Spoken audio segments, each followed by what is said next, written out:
Bien le bonjour, j'espère que vous allez bien, tous et toutes. Alors, dire qu'il n'y a pas eu de nouvelles vidéos depuis longtemps serait un doux euphémisme, puisque la dernière date de plus de 2 ans déjà. Mais ce statut va un peu changer maintenant, puisque j'ai trouvé un sujet de vidéo à vous présenter, du temps, et surtout quelqu'un avec plus de compétences que moi pour le montage vidéo. Ce qui est quand même loin d'être dur, je vais pas mentir. En la personne d'Utah. Et d'ailleurs, en parlant de lui, ce projet le concerne directement. Et avant de rentrer dans le vif du sujet, je pense que le contexte de notre rencontre mérite d'être mentionné. Nous avons participé au même stage théorique de BAFA, il y a maintenant un peu plus d'1 an. J'ai d'ailleurs terminé mon stage d'approfondissement et je croise les doigts pour l'avoir. Nous avons rapidement sympathisé, je lui ai parlé de ma passion pour la lecture et lui d'un univers de fiction inventé de toutes pièces, par nul autre que lui-même. Le monde fissuré. C'est dans le titre! C'est dingue ça!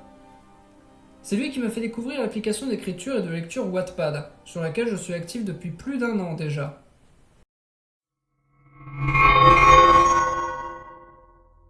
Et il est maintenant temps de parler des différents formats de cet univers. Utah est un auteur à l'imaginaire foisonnant. Parfois un peu trop selon moi. Puisque depuis qu'il a commencé à bosser sur son univers, le boulot qu'il a produit est gargantuesque. Puisqu'on parle de 3 projets de jeux vidéo en cours, avec d'autres en attente, 5 jeux de rôle interconnectés, dans le même univers, complétés à 100%, et 6 autres toujours dans le même univers, un projet de court-métrage, 5 histoires disponibles sur Wattpad se déroulant dans le monde fissuré. Et j'ai oublié de préciser qu'il a une chaîne YouTube active sur laquelle sort cette vidéo, normalement, auquel cas si vous la regardez là, je ne vous apprends rien, et qu'il dessine lui-même ses propres artworks. Un tel niveau d'investissement, c'est délirant, mais c'est un point sur lequel je me retrouve surtout dans mon rapport à l'écriture. Quoi qu'il en soit, après notre stage, on est resté en contact jusqu'à aujourd'hui. C'est avec lui que j'ai fait ma première partie de jeu de rôle, lui en tant que maître du jeu, et moi en tant que joueur. Dans un jeu qui se passe dans le monde fissuré proprement dit. Et si le jeu de rôle est pour vous un domaine obscur, rempli de mots compliqués, Utah a fait une super vidéo à ce sujet, où il explique, entre autres, toutes les bases pour comprendre le b.a.-ba de cette activité. J'essaierai de mettre un lien là, je sais pas où, mais on va voir qu'on mettra un lien vers la vidéo. En tout cas, l'expérience de jeu et l'immersion dans cette histoire et cet univers avec mes amis m'a tellement plu que j'ai décidé d'écrire l'histoire du personnage que j'ai créé pour l'occasion sous la forme d'un roman, disponible sur Wattpad et bientôt sur YouTube. D'ailleurs, n'hésitez pas à vous abonner, à jeter un œil, voter et mettre des commentaires, c'est toujours cool et très apprécié. Mais les choses sont loin de s'arrêter là.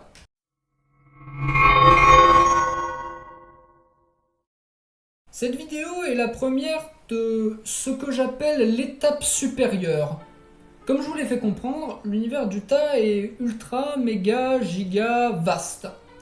Et même moi qui ai plongé dedans, comme Obélix dans la marmite étant petit, je n'ai pas tout compris. J'en suis même d'ailleurs très loin.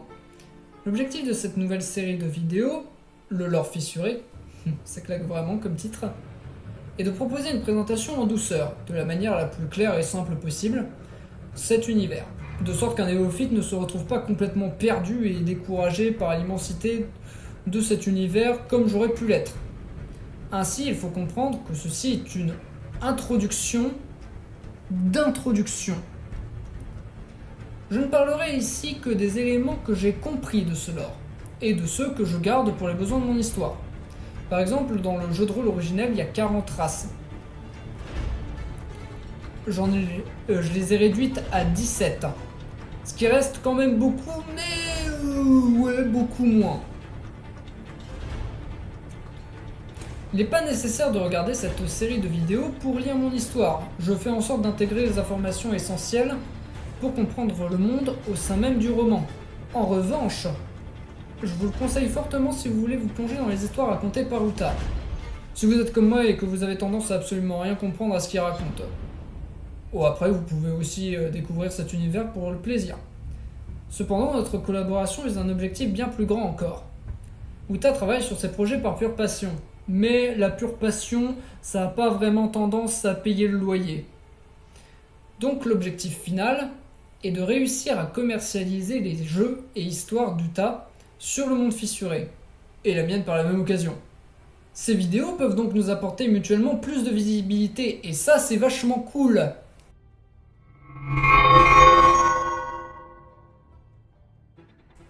Alors, avec le nombre effrayant de mondes, de contextes, d'histoires qu'offre cet univers, j'ai décidé de me centrer sur 3 grands lieux seulement, pour cette série de vidéos. En premier, il y a la Terre, genre la Terre, celle qu'on connaît et où on vit. C'est pas la partie qui va demander le plus d'explications.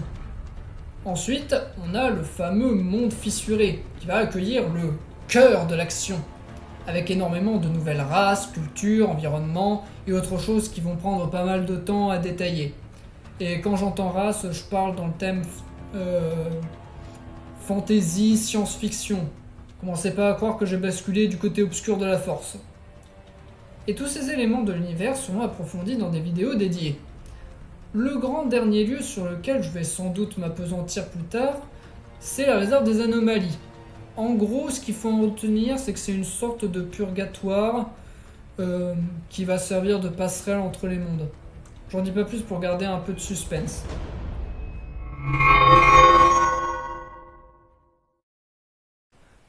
Le nom du monde fissuré ne sort pas de nulle part. À l'heure où se déroule l'histoire que je raconte, il a été victime d'un cataclysme qui a fendu la Terre en deux. D'où le terme fissuré au final. Et cet événement a eu des répercussions considérables sur ce monde et ses habitants que j'explorerai quand on étudiera un petit peu plus l'histoire.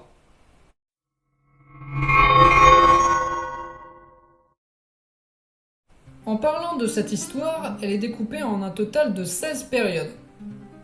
Celle du personnage principal de mon histoire, Arthas, se déroule dans la 10e période. Alors je vais parler en majorité de tous les événements antérieurs à l'arrivée d'Arthas dans le monde fissuré, et chaque période fera l'objet d'une vidéo à part entière, bien entendu.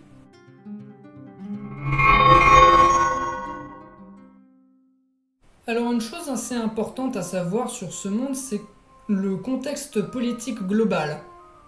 Il existe différentes nations, bien souvent unies autour d'une seule race, les plus puissantes d'entre elles cherchant à étendre leur influence dans tout le monde fissuré. Mais les forces en présence, plus ou moins égales, entre les 3 principaux États, à savoir le royaume de Mu, la mafia Bratovia et l'Alliance Nocturne, ont tendance à s'équilibrer. Ainsi, il existe une sorte de guerre froide entre eux qui constitue un statu quo dans ce monde, une norme que les humains ont bouleversée.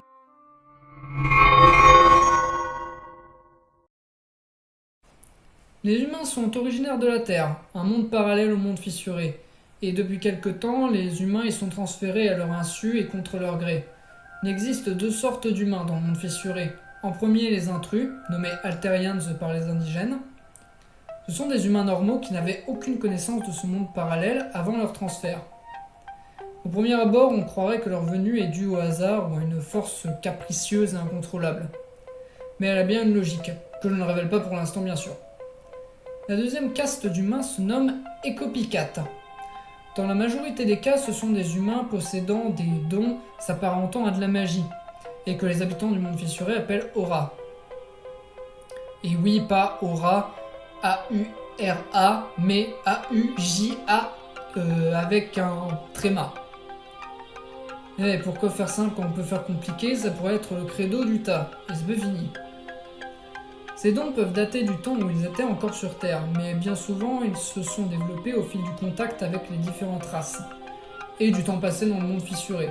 Les écopicates sont bien moins nombreux que les humains normaux, car leurs compétences sont difficiles à acquérir.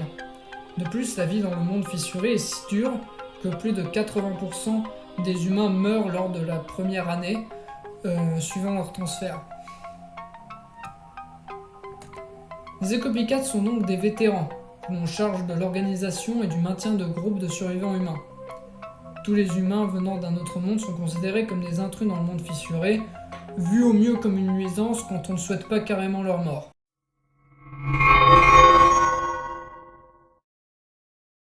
L'univers d'Utah tourne autour de personnages puissants et influents, avec des capacités quasi légendaires. Les deux principaux, et surtout ceux dont j'ai à peu près compris l'histoire, sont Alice et Yaku, le plus puissant des marqués. Je parlerai plus longuement d'eux quand j'aborderai le cas de la chronologie, mais en attendant, vous pouvez lire l'histoire d'Utah sur Wattpad Yaku le marqué, qui raconte une partie de leur histoire. Et en même temps, c'était pas dur à deviner vu le titre et la cover.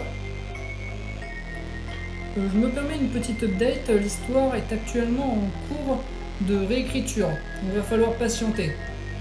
Enfin, je dis ça dans l'optique où vous regardez la vidéo au moment de sa sortie, parce que dans le cas contraire, je vois pas encore trop dans le futur. Enfin, c'est aussi dans l'hypothèse que vous y compreniez quelque chose, car même moi, avec toute ma bonne volonté, j'ai parfois du mal.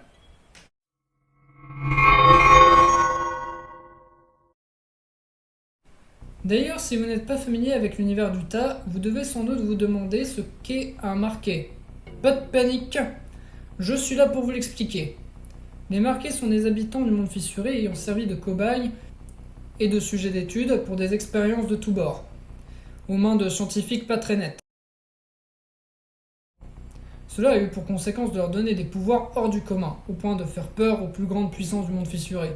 Pour mettre un terme à cette menace et garder leur position de pouvoir, les différentes nations ont commencé à chasser les marqués, en mettant leur tête à prix. Je l'attendais celle-là. Non, mais le mauvais chasseur, bon bah c'est le gars qui a un fusil, il voit un truc qui bouge, il tire. Ouais, bien sûr. Il tire. Et le bon chasseur? Bah, Oh, le bon chasseur, c'est un gars, bon bah il a un fusil, il voit un truc qui bouge, il tire, mais bah c'est pour la même chose, quoi. Bon, il y a le bon chasseur, puis il y a le mauvais chasseur, hein. Il y a le viandard, puis il y a le non-viandard. il fait gaffe. Et comme je l'ai précisé plus haut, Yaku est le plus puissant et craint d'entre eux.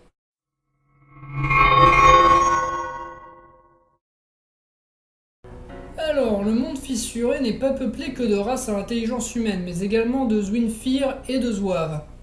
C'est-à-dire que ceci. Eh bien, il s'agit des animaux et créatures qui peuplent le monde fissuré.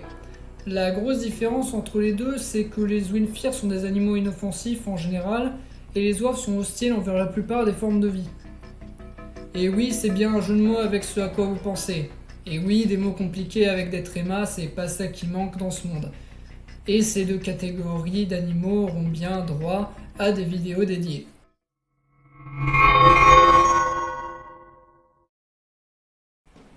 Et enfin, le dernier thème dont on va effleurer la surface ici, ce sont les brumes. Elles peuvent être de différentes couleurs, les plus courantes sont grises ou rouges. Eh, c'est dans le titre, c'est dingue ça! Elles sont une conséquence d'événements assez mystérieux qui ont frappé ce monde. Les grises abritent des zouaves. Tu te souviens les créatures pas sympas dont on a parlé juste avant? Oh oui, les zouaves, je me souviens! Et les rouges abritent des créatures encore plus dangereuses. En plus de rendre fous certaines personnes qui s'y rendent trop longtemps. Ça donne envie. Les seuls endroits épargnés par ces brumes sont bien souvent les capitales des races du monde fissuré, disposant de protections spécifiques. Ainsi, les habitants évoluent souvent en vase clos, entre individus de la même race, et seuls les individus les plus puissants peuvent voyager sans risque à travers le monde.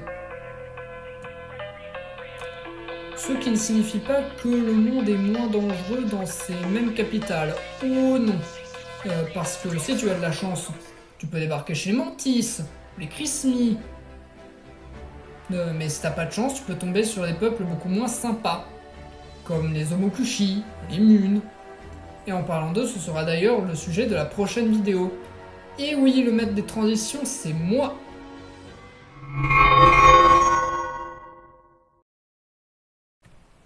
Ainsi se conclut ce petit tour d'horizon du monde fissuré. Oui, parce que là, c'est la base de la base.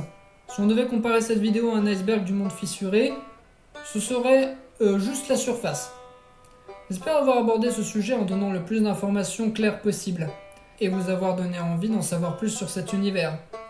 C'est un projet qui me tient beaucoup à cœur, tout comme à Utah. Utah que je remercie d'ailleurs beaucoup pour m'avoir fait découvrir son univers, et pour le montage de cette vidéo. Coucou!